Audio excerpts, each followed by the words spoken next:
RBI इन्होंने खाली कर दिया, रिजर्व बैंक था जो आपदा के लिए फंड जो रहता था उसमें से 3.5 लाख करोड़ इन्होंने 3 बार ले लिया। 3 गुना तुमने कर्जा ले लिया, विदेशी कर्जा रिजर्व बैंक से ले लिया, वर्ल्ड बैंक से ले लिया। आप उसका ब्याज दे रहे हो 12 लाख करोड़ हर साल। दूसरे का पैसा लाओ और अपने में जोड़ लो, अपनी बैलेंस शीट में दिखा दो। ये सब फ्रॉडिंग है। एक राज्य में तो इनके 20 कैंडिडेट लड़ ही नहीं रहे, उन्होंने मना कर दिया भाजपा के साथ नहीं लड़ना। प्रधानमंत्री के साथ में बता मंच भी शेयर करने को तैयार नहीं है। अंग्रेज भी इनसे बढ़िया थे, अंग्रेज भी 27 टैक्स लेते थे, लेकिन ये तो 67 टैक्स ले रहे हैं। और मुझे तो ये लग रहा है कि 2000 आने वाले 26 तक आर्थिक दिवालिया देश हो जाएगा 100%। हमारे साथ हैं चौधरी धर्मवीर, जो किसान नेता भी हैं, पेशे से इंजीनियर भी हैं, सीए भी हैं और राजनीति के नब्ज को भी टटोलते हैं। 5 राज्यों में चुनाव होना है, क्या है स्थिति? और क्या बीजेपी सचमुच खत्म हो रही है, कांग्रेस भारी पड़ रही है?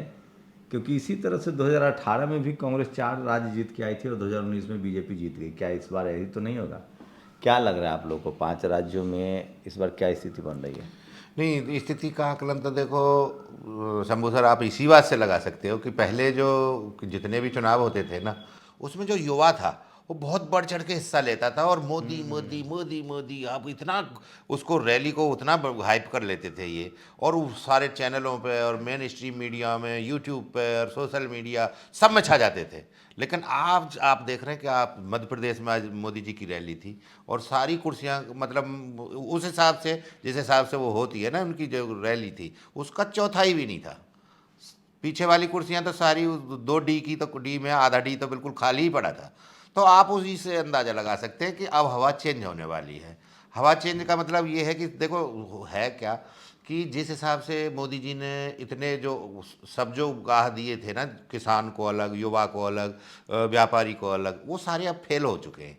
कैसे? मंदिर तो बन रहा है, उन्होंने आज भी कहा है कि मंदिर, हमने मंदिर बना दिया नहीं, और ये सबसे देखो बड़ा मुद्दा है। मंदिर आस्था का केंद्र है। और मंदिर तो ठीक है, कभी किसान होगा तो देखो किसान हर वक्त हिंदू नहीं रहेगा, वो किसान भी बनेगा। और नहीं, हिंदू कब रहता है? हाँ, नहीं नहीं, हिंदू का मतलब उसे जब पेट मंदिर में भरा हुआ हो। हाँ, जो हर वक्त उसे मंदिर थोड़ी दे देगा। और अगर आज चलो युवा है, युवा 20 साल का था, अब वो 30 साल का हो गया है 10 साल में देखते देखते। अब 30 साल तक उसको नौकरी नहीं मिली। जब जॉब नहीं मिली या उसको रोजगार ही नहीं पैदा करके दिया सरकार ने, या मोदी जी ने नहीं करके दिया, अब कहाँ जाए? जॉब है मुद्दा? नहीं, जॉब क्यों नहीं है, जॉब भी एक मुद्दा तो है ही। जॉब मुद्दा है देखो। और ये फसलों के जो रेट हैं वो किसान को फिर भी नहीं मिल रहे। इन्होंने बोला है 2022 तक ही हम डबल आमदनी कर देंगे किसान की, लेकिन अभी तक तो आधी हो रह गई उसकी, तो क्योंकि लागत दोगुनी हो गई। बिजली के बिल देख लो, डीजल देख लो, बीज खाद लेकिन देख लो, किसान तो जीएसटी। हिंदू भी है ना, मंदिर भी बन रहा है। मोदी जी ने आज कहा कि दुनिया में डंका भी बज रहा है। तो किसान, हिंदू जो है, खासकर जो अपर कास्ट हिंदू है, जो एससी एसटी ओबीसी तो है वो नाराज है, लेकिन जो किसान, जो अपर कास्ट के लोग हैं, जो हिंदू हैं, जनरल कैटेगरी वाले, वो तो कह रहे हैं कि आरक्षण खत्म कर रहे हैं मोदी जी, दुनिया में डंका बज रहा है, चूड़ी टाइट है, इसलिए हम वोट कर रहे हैं। नहीं नहीं, देखो एक मिनट सुनो ना। हिंदू का मतलब ये है कि देखो कुछ लिमिट तक तो रह सकता है। मंदिर और मस्जिद या कोई भी है धार्मिक जो हमारे ये है प्रतिष्ठा वो उसको किसी लेवल तक एक टाइम तो ऐसा आएगा कि उसको याद तो आएगा, उसको कुछ तो चाहिए। नहीं समझ रहे? अब ये जब तक मोदी जी ने बोला तब तक चलो सहन किया, 5 साल किया, 7 साल किया, 10 साल किया, लेकिन हर वक्त वो एक हथियार से थोड़ी मार लेकिन अगर दोगे। 2024 में से पहले अगर वो मंदिर का जिस तरह से भव्य उद्घाटन करेंगे, उसका कितना असर होगा? नहीं, ट्रैक पर तो ले जाना ये वही चाहते हैं, हिंदू मुस्लिम और उसके आस्था का, उसको हमारा है तो आस्था का केंद्र। आप देखो इन्होंने क्या किया था, जब भी जैसे एक्वायर हुई थी जो लैंड थी जो मंदिर के लिए अलॉट की थी ना, उसके आसपास की जो पार्किंग के लिए और उसके लिए जो लैंड ली थी ना, वो जो 20 लाख रुपए बीघा की इन्होंने सेम डे में वो खरीदी, 20 लाख रुपए बीघा। और इनके मेयर, चेयरमैन और वो सारे मिलके, एमएलए वगैरह सब ने मिल मिला के, भाजपा वालों ने उसी को 2 करोड़ रुपए बीघा की कर दिया मात्र एक दिन में। अब ये भगवान को भी नहीं छोड़ रहे। इसके नाम पर 2000 देखो 93 में इन्होंने चंदा लिया और 2002 में लिया, 2006 में लिया, 2012 में लिया, अब 2000 कौन सी चल रही है, 2023 चल रही है, अब आके कोई मंदिर बन रहा है। लेकिन इसका चंदा तो 4 बार खा गए, ये ले लेके 4-5 बार खा गए। अच्छा, आपको क्या लग रहा है कि कांग्रेस अकेले जीत जाएगी या गठबंधन की सरकार बनेगी? नहीं, देखो एक्चुअल में है क्या, कि अब वो जनता वो वाली जनता नहीं है जो पहले वाली थी। पहले वाली जो जनता होती थी वो ये देखती थी कि जो मेरा कैंडिडेट है या मेरी जो पार्टी है मैं उसी के साथ रहूंगी और उसी के साथ रहूंगा, या मेरा हारे या जीते। लेकिन अब जनता ना इतनी तेज है, तेज मान लो या एवेयर मान लो या नासमझी मान लो या एहसान फरामोश समझ लो, कुछ भी ले लो उसका अर्थ। अब जनता दो में वो कर लेती है, फाइट कर लेती है कि पहला, फर्स्ट और सेकंड कौन है, जिसमें दो में जहां भी ऐसे लग जाएगा कि इसके साथ आमने सामने इनकी दो की टक्कर है, जनता उसी में बट जाएगी। तीसरे को बहुत कम वोट पड़ता है अब। पहले क्या लेकिन होता था, कांग्रेस ने तो 60 साल राज किया, कांग्रेस से लोग परेशान थे तो बीजेपी को ले आए, तो कम से कम 20-25 साल तो मौका दीजिएगा ना बीजेपी। नहीं पहले ट्रायंगल या मोदी जी कह रहे हैं 45 तक हमको समय दीजिए। नहीं, मोदी जी का समय तो अब पूरा हो गया। बेसिकली है क्या कि देखो इन्होंने जितने भी वादे करे, अब देखो काला धन 3 गुना बाहर विदेश में जमा हो गया, वो आया नहीं स्विस बैंक में, 3 गुना दे रहा है स्विस बैंक। वो आरबीआई इन्होंने खाली कर दिया, रिजर्व बैंक था जो आपदा के लिए फंड जो रहता था उसमें से 3.5 लाख करोड़ इन्होंने 3 बार ले लिया। अच्छा देखो, जो हमारी करेंसी थी उसकी जो वैल्यू है आज बांग्लादेश से भी 5 रुपये नीचे है, समझ रहे हैं? जो डॉलर की कीमत है वहाँ 79 है बांग्लादेश आम आदमी ये की, बात और हमारी थोड़ी जानता 84 है। आम आदमी अब देखो ना, मोदी भुखमरी जी ने 80 लाख लोगों को 5 किलो राशन हंगर बढ़ा हंगर इंडेक्स में अच्छा राशन दिया। हंगर इंडेक्स में जो हमारा जो अभी आया है ना, वर्ल्ड बैंक ने दिया है, वो पाकिस्तान से भी नीचे हैं हम। नहीं अब तो समझ रहे हैं? कोई विपक्षी नेता कहाँ इस मुद्दे, गरीब 80 करोड़ लोगों का जीवन 5 साल और गरीबी में गुजरेगा, देखो उससे देखो बस 5 किलो देखो, राशन होता मिलेगा। होता क्या है, देखो इन्होंने क्या किया, इन्होंने बहुत गेम खेला। एक जो महंगी चीज थी, पहले क्या मिलता था, देखो डीजल, वो क्या नाम है, मिट्टी का तेल मिलता था और चीनी मिलती थी, महंगे आइटम। इन्होंने वही, अब जो जो व्यापारियों की पार्टी है ना, इन्होंने क्या गेम खेला है कि उसको बंद करके, महंगे आइटम को बंद करके, ये पर हेड 400 रुपये का पड़ रहा था, और ये अनाज कितने रुपए का पड़ता है, 130 रुपये का। 15 रुपये किलो के 2 किलो चावल एक पर हेड पे, तो कितना आ गया, 30 रुपये का।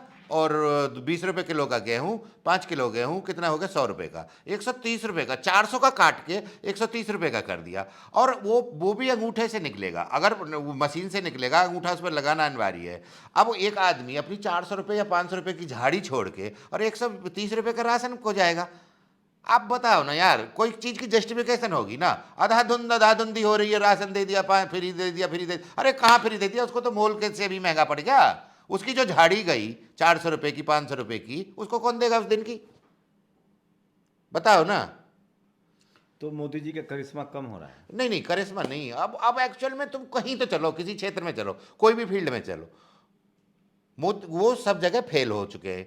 फेल यूं हो गए कि देखो अनपढ़ आदमी, उनकी क्वालिफिकेशन क्या थी, उन्होंने किस बात में वोट मांगा था, वो जनता को देखना चाहिए था। उन्होंने बोला था कि मैं चाय वाला हूं। अब चाय वाला, इस देश में इतनी बिल्डिंग, अरे कितना बजट होता है इस देश का, कितना इंफ्रास्ट्रक्चर है, कितना एनवायरमेंट का काम है, पॉपुलेशन का है, पॉल्यूशन का है। अब देख रहे हो आज, अब दम घुट तो रहा है, अब दम घुट तो रहा है जनता का। 5 गुना ये QI जो लेवल है 5 गुना है, 200 होना चाहिए, 1000 चल रहा है, बताओ 1000। तो उसको अरविंद केजरीवाल के नहीं नहीं, अरविंद केजरीवाल क्या, प्रॉब्लम क्या हुई है कि ये जो हमारी जनता है ना, अवेयर इतनी है ना, सचेत इतनी है नहीं। ये क्या है कि ये जो भैंस का डॉक्टर होता है, वेटनरी डॉक्टर पे इंसान का इलाज करवा रहे हैं, तो उसमें तो मरना जरूरी है भाई। उसको, भैंस के डॉक्टर को इंसान का क्या पता है, इसकी क्या डाइट है, किसकी क्या डोज है, क्या है, तो आदमी को मरना जरूरी है। तो ये जो देश चल रहा है ना, देश तो उस आदमी के हाथ में है ही नहीं, जिसके जो क्वालिफाइड आदमी है। भाई देखो, मेन जो बजट का जो कलेक्शन करता है या जिसको रेवेन्यू को जो खर्च करता है, वो एक सिविल इंजीनियर होता है। अब मुझे नहीं लग रहा कि आप विधायिका में या उसमें संसद में, मुझे तो राज्यसभा में या कैसे भी किसी ना किसी थ्रू होकर तुम लाते ही नहीं, उससे तो दुश्मन नहीं मानते हो भाई। जिसका जो काम है ये देश चलाना, क्योंकि जितने भी चीज है ना, इंफ्रास्ट्रक्चर हो, एजुकेशन हो, कलेक्टर तो एसपी डीएम नहीं नहीं नहीं, वो भी नहीं है। अरे ना ना ना, अब एक बात बताओ, वो जा रहा है अर्थशास्त्र से, वो जा रहा है इतिहास से, डीएम कलेक्टर, उनका उनका क्या पता है, सेक्रेटरी जा रहा है किसी और उससे, इंग्लिश मीडियम से, उनका वो फील्ड ही नहीं है। आप समझ नहीं रहे ये देश का सिस्टम क्या है, देश का सिस्टम ये नहीं है, उनका फील्ड नहीं है। अगर आपको मैं, आप मान लो इंग्लिश के टीचर हो और मैं मैथ की कॉपी आपको जांचने को दे दूं कि इन्हें जांच दो, इनके नंबर्स दे दो, इन 60 लड़के आए हैं, आप बताओ आप उसमें क्या जांचोगे, बताओ ना। ये देश ना उस ट्रैक पर चल दिया है, और मुझे तो ये लग रहा है कि 2000 आने वाले 26 तक आर्थिक दिवालिया देश हो जाएगा 100%। मोदी जी कह रहे हैं तीसरे नंबर की इकोनॉमी होगी। अरे भाई साहब, अमेरिका, चीन, उसके बाद भारत। अच्छा एक बात बताओ, आप जितना जो हमारा कर्जा था 50 लाख 55 लाख करोड़ था, उसको आपने 162 लाख करोड़ कर दिया। 3 गुना तुमने कर्जा ले लिया, विदेशी कर्जा, रिजर्व बैंक से ले लिया, वर्ल्ड बैंक से ले लिया, और तुम्हारा वो है कितना, वर्ल्ड बैंक हो गया, ब्रिक्स हो गया, ब्रिक्स से ले लिया। अब तुमने कर्जा ले लिया, अब उस कर्जे को आप अपनी उसमें जोड़ो, इकोनॉमी में, अर्थव्यवस्था में जोड़ोगे, जोड़ना तो पड़ेगा ना, बैलेंस शीट जब बनती है तो तुम पे कितना पैसा है, सारा सारा जोड़ा जाता है, लेकिन वो तो तुम्हारे ब्याज का पैसा है, आप उसका ब्याज दे रहे हो 12 लाख करोड़ हर साल, और वो भी रिटर्न, मूल भी रिटर्न तुम्हें करनी पड़ेगी, अभी तो ब्याज दे रहे हो ना, वो 100 जो 62 लाख करोड़ है उसका ब्याज नहीं दे रहे क्या, और वो इन्होंने अपनी इकोनॉमी में जोड़ लिया। इनकी तो टोटल अगर लगाओगे तो 225 लाख करोड़ कुल इकोनॉमी है भारत की। तो यार दूसरे का ला के नहीं समझ रहे, दूसरे का पैसा लाओ और अपने में जोड़ लो, अपनी बैलेंस शीट में दिखा दो, ये सब फ्रॉडिंग है। अगर मोदी जी 2024 में जीत गए तो? नहीं जीत गए तो देखो, जीतना तो मुझे तो लग नहीं रहा पॉसिबल, मुझे तो अब आप अपने आप ही देख लो, आपके यहाँ वो चैनल भी चल रहे हैं, आपको न्यूज़ मेन स्ट्रीम मीडिया से देख लो, जो आकलन है, जो सर्वे है, एबीपी न्यूज़ का सर्वे है, कई न्यूज़ चैनलों ने दिया, एनटीवी ने दिया, तो 4 राज्यों में तो सफा है, और इवन एक राज्य में तो इन्हें 20 कैंडिडेट भी नहीं मिले, समझ रहे हैं, एक राज्य में तो इनके 20 कैंडिडेट लड़ ही नहीं रहे, उन्होंने मना कर दिया भाजपा के साथ नहीं लड़ना, और वहां मिजोरम में, और उसके सीएम ने भी मना कर दिया मैं शेयर नहीं करूंगा इस मोदी के साथ में, प्रधानमंत्री के साथ में, बता मंच भी शेयर करने को तैयार नहीं है। यही मणिपुर में हो रहा है, धीरे धीरे आप देख रहे हो कि साउथ से उधर से सरप्लस होता वो चला आ रहा है, और वहाँ जहाँ इनके अभी पीछे पिछले लोकसभा चुनाव में तेलंगाना में इनके 4-5 एमपी जीते थे, आज वहाँ 4-5 एमएलए आने की कंडीशन नहीं है, उधर को फिर कर्नाटक में 0 होने वाले हैं अब लोकसभा में, क्योंकि विधानसभा तो वो जीत गई कांग्रेस। फिर धीरे धीरे महाराष्ट्र में भी आज देखोगे आंदोलन जो हुआ है ना, उसकी बदल या तो ये वो करेंगे, उनके लिए आरक्षण की व्यवस्था करेंगे, हमें लगता नहीं ये करेंगे ना, इन पे हो पाएगी, तो वो टोटली आप मान लो पूरा महाराष्ट्र भी इन्हीं का हो जाएगा, इंडिया वालों का ही। तो ऐसे ही कर करके, और साउथ में ये बिल्कुल खत्म हो चुके हैं, और तमिलनाडु ये है नहीं, केरल ये है नहीं, आंध्रा ये है नहीं, और फिर क्या उन राज्य बचा, यूपी में 80 सीटें हैं, 80 सीट हैं, लेकिन आज की डेट में वो नहीं है।